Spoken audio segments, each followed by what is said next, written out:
Recovered audio log, File 01, Flight A271, Miami to San Juan, Captain Daniel Mercer, personal recorder. If you're hearing this, then we never landed. I'm recording this on my private backup device. Company protocol doesn't allow unscheduled logs like this, but protocol stopped making sense about 12 minutes ago. We're flying through a region that isn't supposed to exist. And if this recorder is ever found, I need someone to understand one thing. It didn't start with turbulence. It started with silence. We departed Miami at 1942 local time. Clear skies, smooth ascent, 214 passengers. Standard evening flight, routine. First Officer Lemaire was running navigation checks when the compass flickered. Not spun, not drifted. Flickered like a dying screen. We both saw it. I asked him if he'd recalibrated after takeoff. He said yes, twice. Then the autopilot disengaged. No warning chime, no system alert, just a soft click, like someone turning off a light in another room. I manually corrected our heading. Instruments showed minor magnetic deviation. Nothing unusual over the Atlantic. We've trained for worse. But then air traffic control went quiet. At first we thought it was a frequency issue. We switched channels, tried emergency band. Nothing but static. And not even normal static. It sounded distant, like wind moving through a hollow corridor.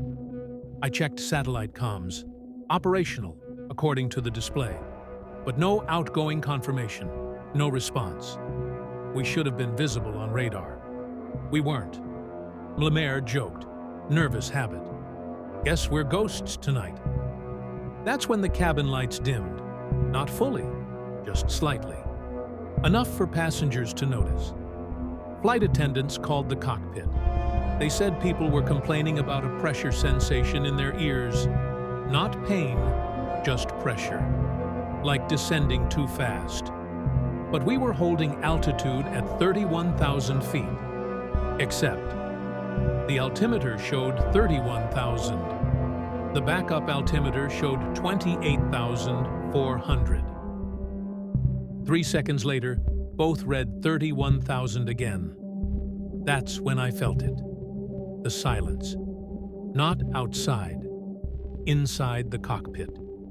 The engines were still running, but the sound seemed muffled. Like the aircraft was wrapped in something. Like we were no longer cutting through air. At 2017, something appeared on the weather radar. Not a storm cell. Not precipitation. A circular void. A perfect dark absence in the middle of the screen. No data return. No atmospheric reading. Just a clean hole in reality. Roughly 12 miles wide, directly ahead of us. We tried to adjust course 5 degrees starboard. The heading indicator accepted the input. But the horizon line outside the cockpit didn't move. The ocean below looked wrong. Too still. No whitecaps, no reflection of the moon. Just black. Lemaire whispered, "Captain, are we moving?" I checked ground speed. 0. 31,000 feet in the air. Engines at cruise thrust. Ground speed, 0 knots. Impossible. And then every passenger oxygen mask deployed at once. No decompression alarm. No drop in cabin pressure warning. They just fell. One by one. Silently. I made the decision to turn us around. Full manual override. Hard bank to port. The aircraft responded. Slowly. Reluctantly. Like it was resisting. The void on radar didn't move. Because we weren't moving. The sky outside darkened, not like sunset, like ink spreading in water. And then the clock on the dashboard reset. 2017. Again. We've been at 2017 for 9 minutes. I don't know where we are. I don't know if we're still above the Atlantic. But I know this. The Bermuda Triangle isn't a place you enter. It's something that closes around you.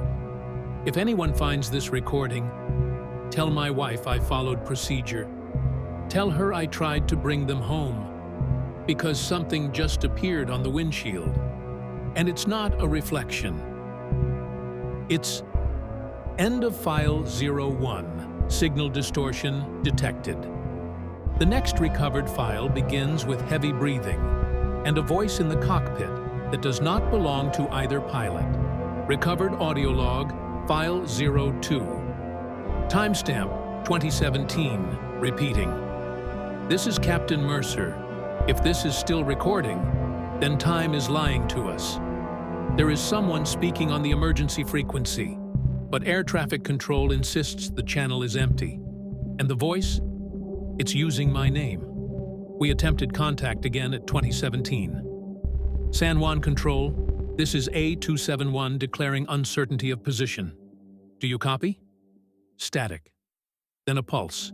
Not interference. A rhythm. 3 short bursts. Pause. 3 short bursts. Lemaire thought it might be Morse, but it wasn't structured. It was breathing. Low, close. Wet static across the headset. Then, Daniel. Clear as day. I removed the headset immediately. Lemaire stared at me. He said he heard nothing. I made him switch headsets with me. He confirmed the frequency was dead. I didn't respond, because I heard it again. Daniel, you passed the boundary. The voice wasn't distorted. It wasn't mechanical. It sounded calm, familiar, like someone trying not to scare a child. I checked cockpit audio logs. Nothing registered. No transmission spike. No incoming wave activity, which means either A, the system failed, or I imagined it. I have 3,200 flight hours. I do not imagine voices mid-air. Cabin interphone rang. Flight attendant Mara reported rising panic. Passengers complaining their phones show different times.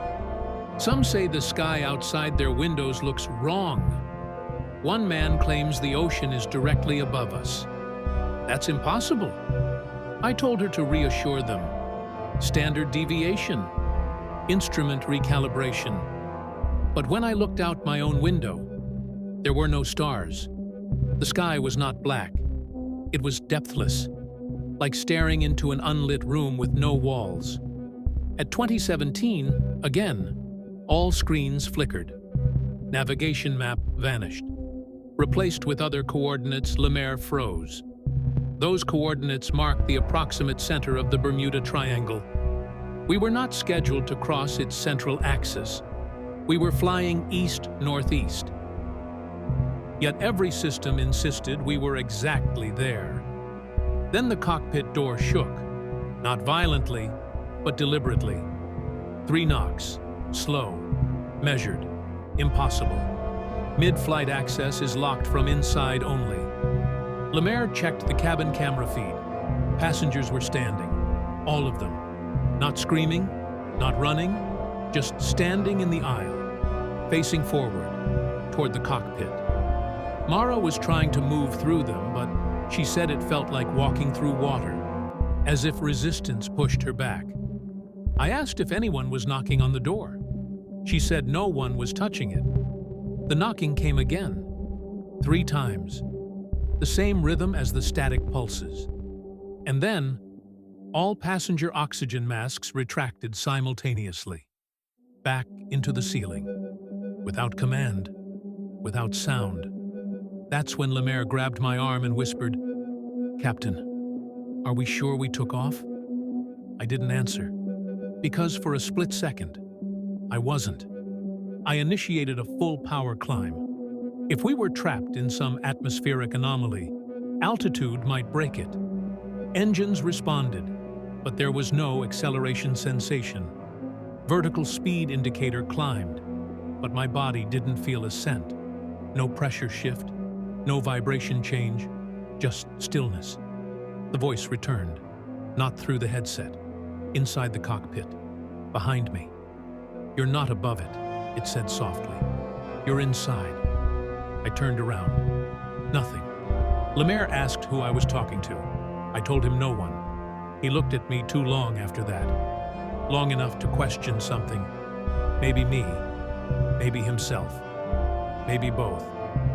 The coordinates on the screen began counting down, descending, but we were climbing, which means either the instruments are failing, or space is, or I am.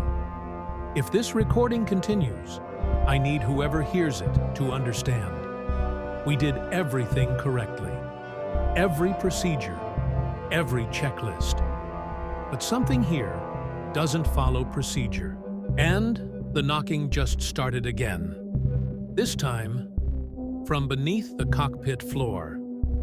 End of file 02. Background vibration anomaly detected. The next file begins with First Officer Lemaire arguing that they are not alone in the aircraft, and that the passenger count is no longer correct. Recovered audio log, file 03. Timestamp 2017. This is still Captain Daniel Mercer.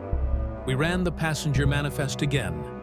There are 214 souls on board, but the cabin camera shows 215. And I need to say this carefully. The extra one is sitting in seat 27A. That seat was empty at departure. I signed off on it myself. Lemaire was the first to notice.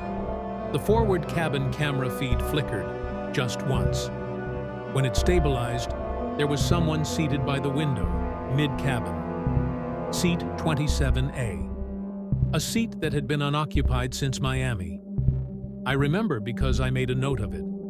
The booking system had overestimated weight distribution, and we adjusted accordingly. Now the weight balance indicator shows a minor forward shift, exactly equivalent to one adult passenger.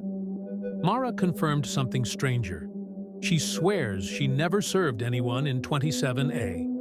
No boarding scan, no ticket. But now the passenger is wearing a seatbelt, facing forward, hands folded, perfect posture. We zoomed the camera, the image blurred. Every time we tried to focus on the face, the system lost resolution. Not pixelation, absence, as if the software refused to render it.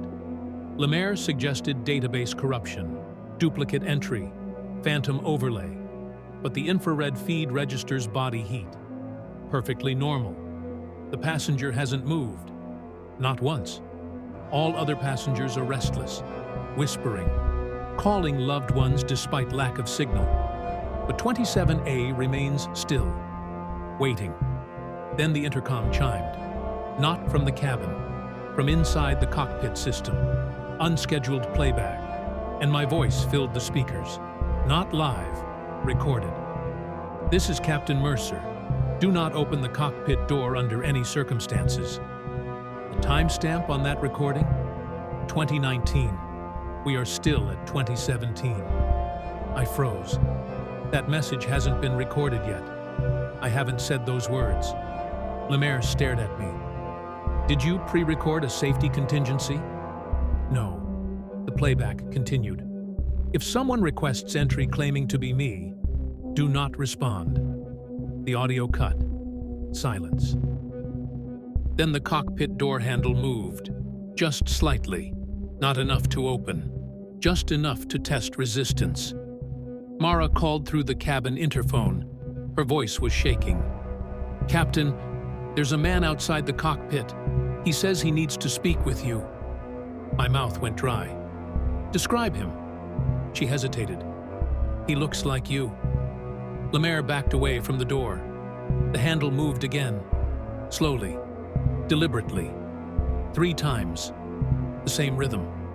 And then, the passenger in 27A turned his head, directly toward the camera, for the first time. The system froze on that frame, and for a split second, the face resolved. It was mine, not exactly as I am now. Older, tired, eyes emptied. Then the feed cut to black. I initiated cockpit lockdown protocol. Secondary bolts engaged. Manual override disabled. I told Mara to step away from the door, no matter what she sees, no matter what she hears. Lemaire asked me the question I've been avoiding. Captain, how do we know you're the right one? I didn't answer immediately, because I don't know. My memories feel intact. My procedures are correct. But the clock refuses to move. The coordinates continue shifting downward. We're descending through something. Not altitude, not airspace, something else. And just now, another file began recording automatically. File 06. We are on file 03, which means 3 more logs have already been created. Somewhere. Somehow. If this is a loop, if I've flown this route before, then the man in 27A isn't a passenger. He's a warning.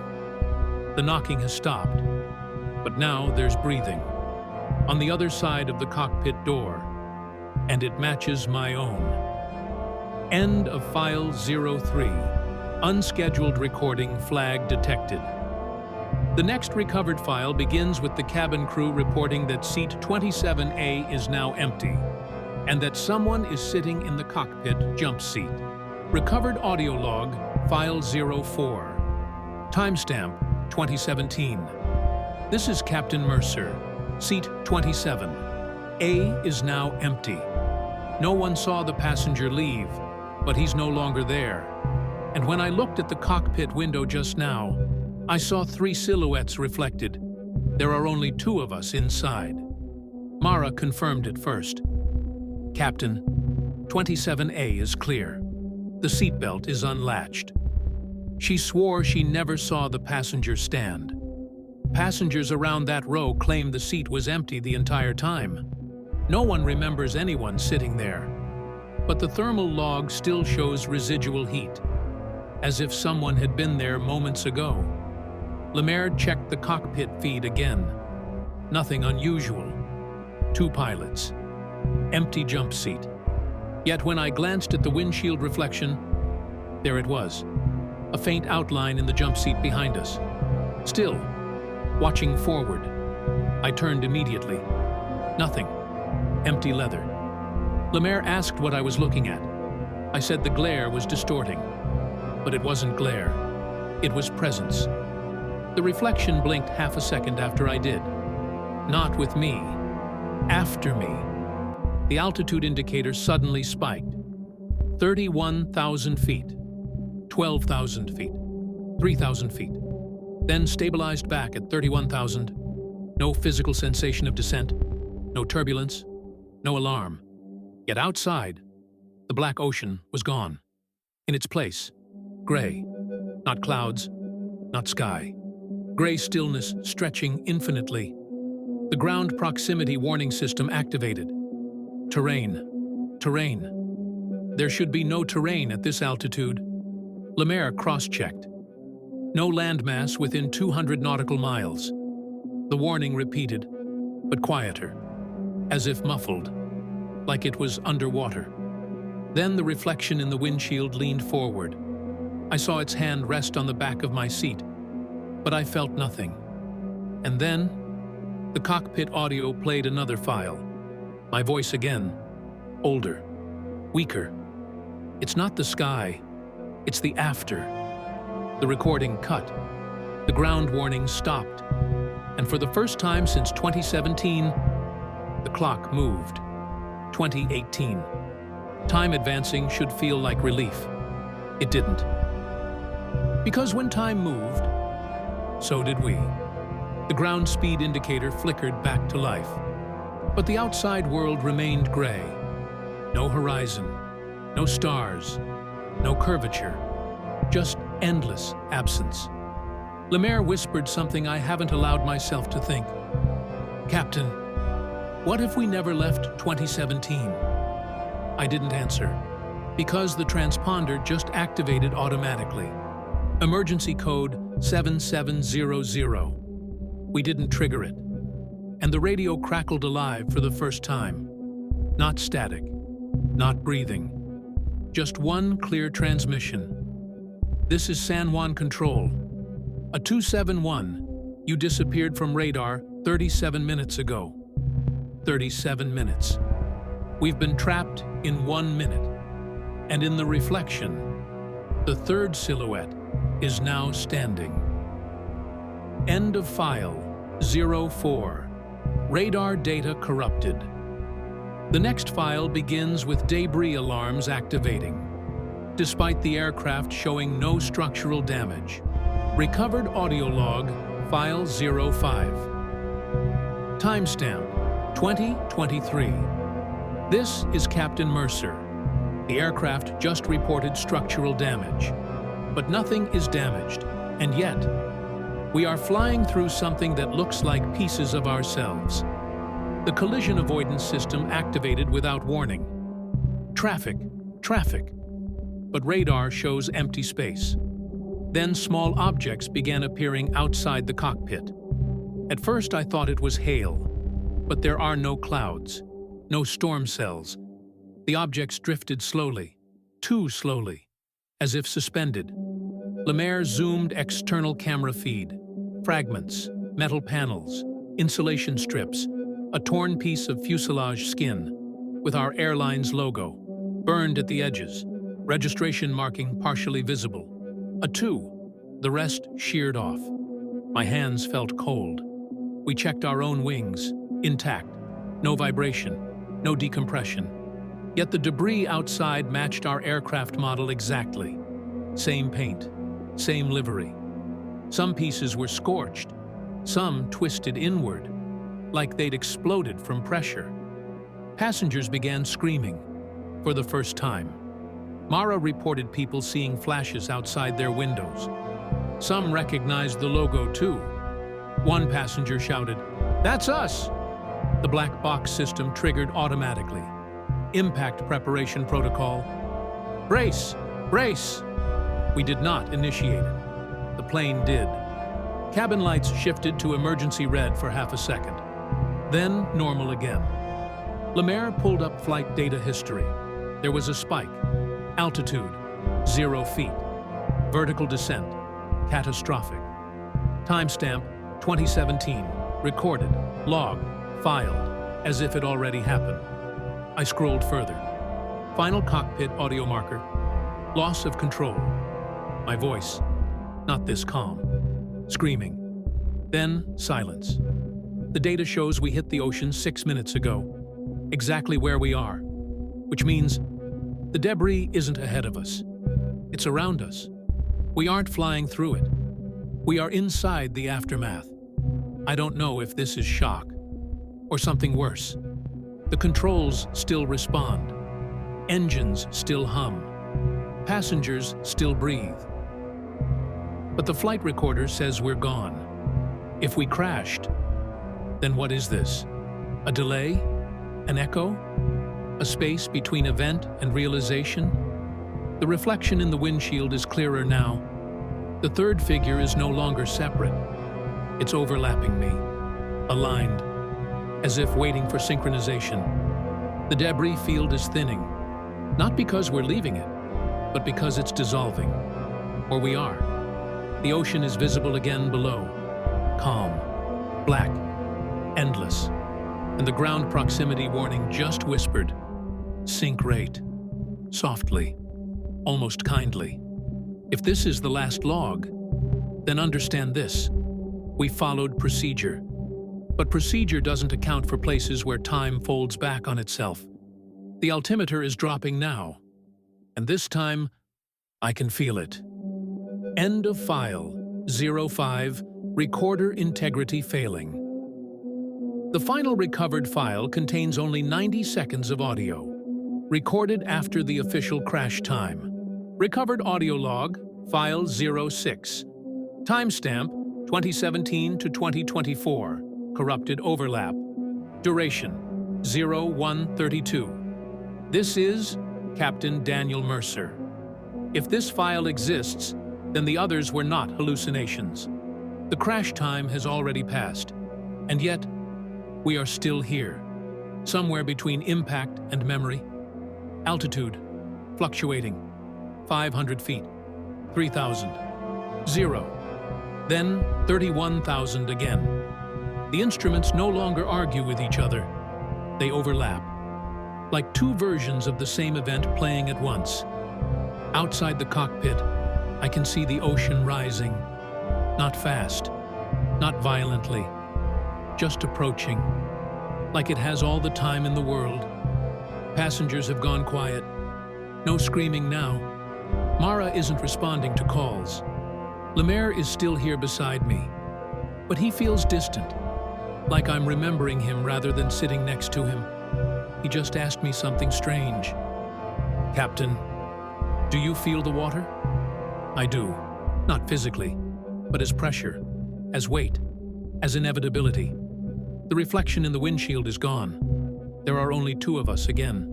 Or maybe there never were three. The debris is no longer visible. The sky has returned. Stars above, ocean below, perfect horizon. Beautiful. Wrong. Because the black box still shows. Impact confirmed. 2017. And we are beyond that minute. The ground proximity warning activates again, but softer. Not an alarm. A suggestion. Pull up. I pull. The yoke resists for half a second, then responds. We climb, but the ocean climbs with us, maintaining distance, unchanging, as if we're suspended inside a frozen second stretched too thin. Lemaire just whispered, "Maybe we already pulled up." His hands are steady. Mine aren't. The vertical speed reads positive ascent. The altimeter reads 0. The horizon is tilting, but the cabin remains level. My voice sounds far away in this recorder, like it belongs to someone underwater. If this is the space between what happened and what we accept, then maybe we're not falling. Maybe we're waiting. Waiting for the moment to finish. And I think I see it now. Ahead of us. A thin line in the air. Like a seam. Like the edge of something closing. If we reach it, maybe we return. Or maybe we finally arrive. To whoever recovers this, the Bermuda Triangle is not a place that destroys you. It's a place that pauses you, suspends you at the exact second you're not ready to end, and leaves you there, repeating, until something gives. The ocean is almost touching the nose now, but we are still at altitude, still climbing, still suspended. I can feel the controls fading, not failing, fading, like the idea of an aircraft dissolving. If this is the last second, then tell my wife. Tell her I tried to hold it steady. I tried to keep us between the moments. There's a crack in the sky now, just ahead. And I don't know if we're about to crash or wake up. End of file 06. No impact sound was recorded. No further audio exists. Only silence.